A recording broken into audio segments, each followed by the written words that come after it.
There's a man on your street. Same car in the driveway for 20 years. The paint's gone soft, there's a rust freckle he never fixed.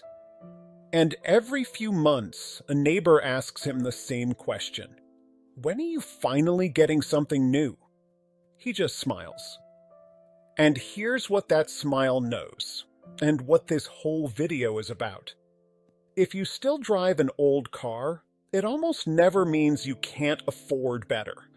Psychologists will tell you it means something deeper. It means you stopped needing strangers to be impressed.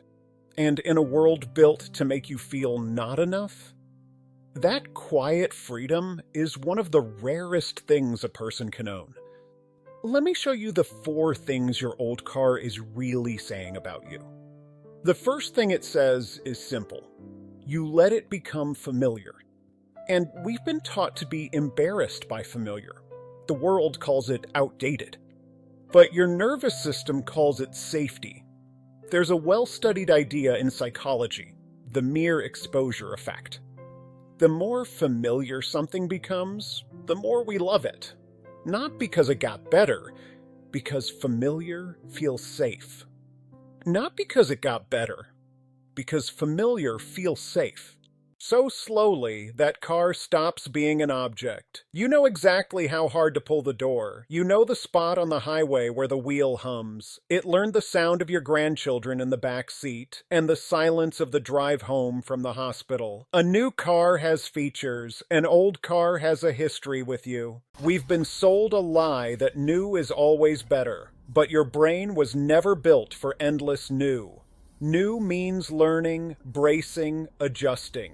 Familiar means you finally relax. At a certain age, you stop chasing the thrill of new and start treasuring the peace of known. And you're not alone in this.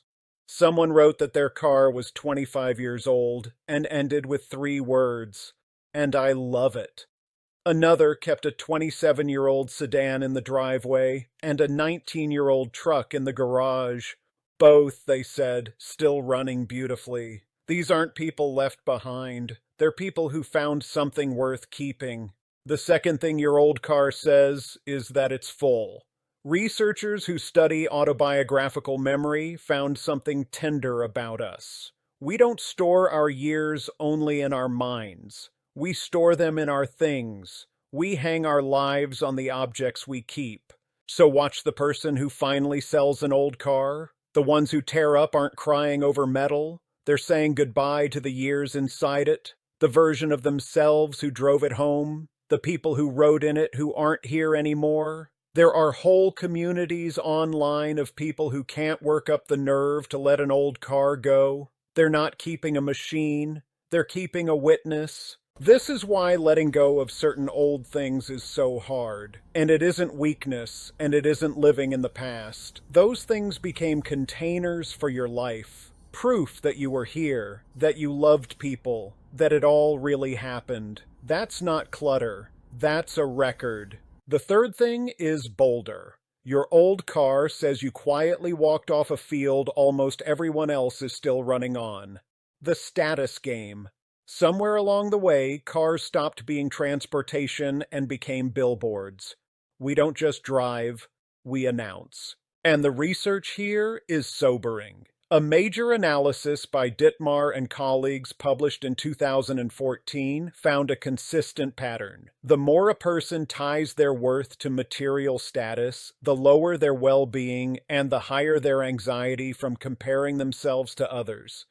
Chasing status to feel good about yourself reliably makes you feel worse. Because there's always a newer car, a bigger house. That race has no finish line. And here's the part that proves the point. Someone wrote that they could afford a Porsche and kept driving their old Honda instead. Another simply said, "It's so nice to not have a car payment." That's not deprivation. That's a person who did the math on what actually makes a life feel good and stepped off the field for good. When you stop needing strangers to be impressed, something powerful happens. You become almost impossible to sell to. The whole machine runs on, making you feel slightly not enough. The person in the paid-off old car stepped outside that machine, and that's exactly why people both judge them and secretly envy them. Which brings us to the deepest thing of all. I read a sentence online I haven't been able to shake. A stranger wrote, 13 years, 300,000 miles. I desire to impress no one but myself. Hundreds of people saluted that single line. Because in a world where everyone performs, what they wear, where they eat, what they drive, here was someone who simply stopped performing.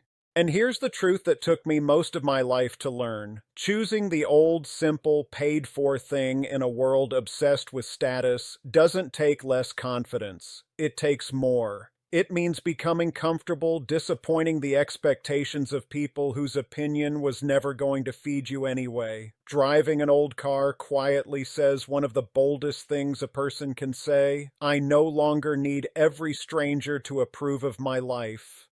And there's a grace to reaching this at our age. Younger people are still building, still proving, still anxious about how they're seen, but you've already done the proving. You raised the family, you did the work. The old car in your driveway isn't a sign you fell behind. It's a sign you finally got free. There's one more quiet reason too. As we age, we stop chasing excitement and start choosing peace. A new car means new screens, new buttons, a new payment, new worry about the first scratch. Someone listed everything their car didn't have. No touchscreen, no turbo, no driver assist, no power windows, and ended in capital letters.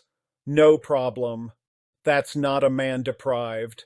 That's a man unburdened. Researchers call it decision fatigue. The modern mind makes thousands of tiny choices a day until it's worn thin. So we simplify. Same routine, same coffee, same car. Not because our world got smaller, but because peace finally got more valuable than novelty. The old car isn't a failure of ambition. It's the sound of someone tired of being sold to, choosing rest. So here's everything your old car is really saying. It became familiar, and you found safety there. It holds your memories. You walked off the endless race of comparison, and you no longer need a single stranger's approval. To the neighbor at the fence, it's old metal. To you, it's familiarity, memory, freedom, and enough. Someone shared a line their late father gave them, and it belongs on a wall.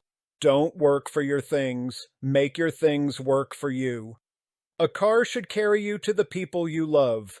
The moment it starts carrying your self-worth instead, something's turned around. Your old paid-for car has it in the right order. Before I go, something on this channel has quietly changed.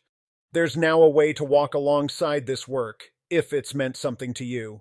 It's called Friend of Wisecast. $4.99 a month. A small badge beside your name, and each reflection a day early. Nothing more is asked of you. If you don't, the work continues exactly the same.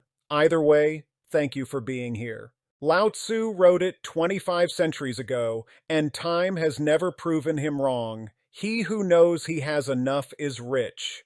Not the one with the most, the one who knows he has enough.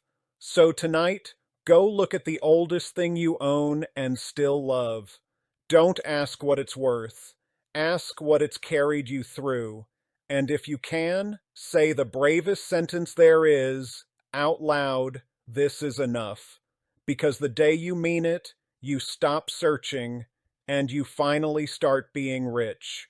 I'll see you in the next one. Thank you for sitting with me.